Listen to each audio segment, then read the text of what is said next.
It's Lorraine Francis with Cadiz Collaboration. I'm here with my good friend Adam with Global Allies. That's right.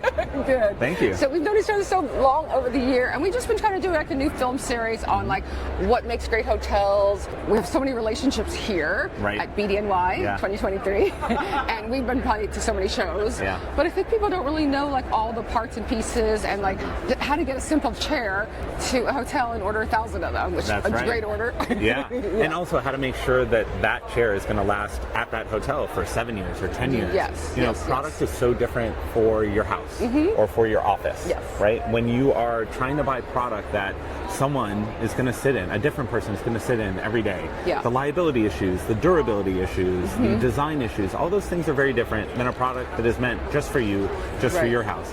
And I think that applies across hospitality. You know, the biggest expense for a hotel once it's open is fixing issues that came up that could have been possibly addressed during an earlier part of the process. So for us, longevity of product has always been not just an important financial and liability issue, but also a path towards sustainability. Yeah, you know, if your product is lasting a year, 3 years, and then being replaced, versus a product lasting 7 years or 10 years, that increased lifespan and life cycle is just so much better than that landfill. Yeah, and what's your warranty?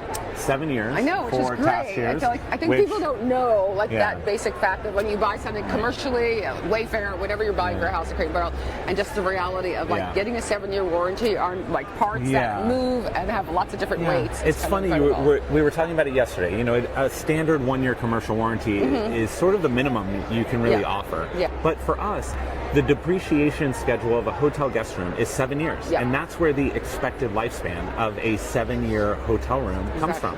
So that's what our warranty matches.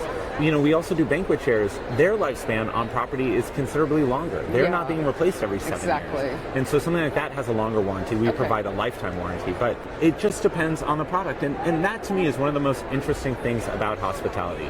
In a standard room, the art, the case goods, the seating, the lighting, they're all in the room. They were all come to in a totally different way. Different people in the process are the reason that that manufacturer, that product is there. And, you know, it is so fascinating to me that, thank you.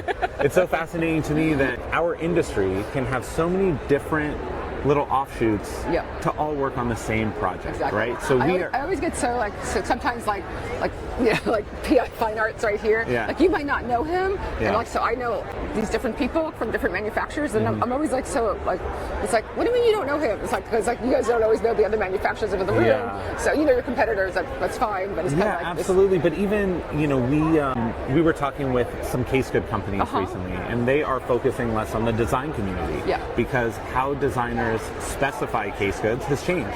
So their main focus is on a purchasing agent.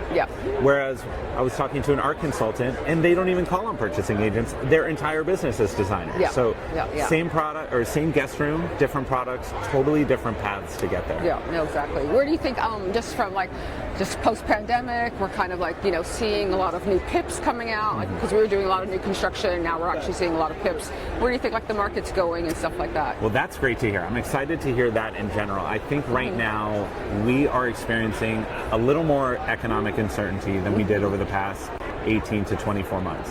We have seen some of our more flexible owners pull back. We've seen properties, you know, be a little more reluctant to spend, but on the flip side, at the luxury end especially in resort markets, we have seen a lot of properties with much higher average daily rates, much stronger group business than they anticipated, and money to burn. So that doesn't often mean they're willing to do a full renovation, especially because occupancy is so high. But it does mean they might do bits and pieces. They might buy new banquet chairs. They might redo the carpeting in a major public space and try and minimize disruption, just because that profitability, 10% increased, is even greater than it would have been previously. So I'm thrilled to hear you're seeing some strong new construction. My big fear is that might slow down soon, and I really hope I'm wrong. This is also kind of like we're doing some initial planning, so we're doing architecture and interiors.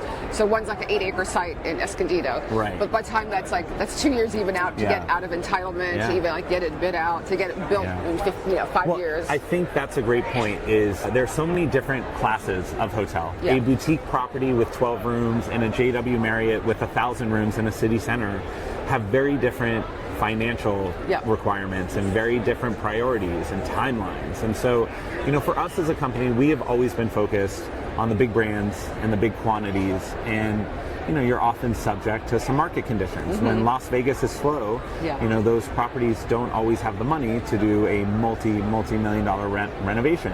The boutique properties, are amazing because they may be opening and worked on at any point, despite market conditions. So. It's not waiting for like that summer or whatever to redo all the rooms and like that. Yeah. And I think what I love about your company also, it's family based. Yes. So you work with your dad. I was listening to your dad. My father does all of our product development, all of our quality control. Yes.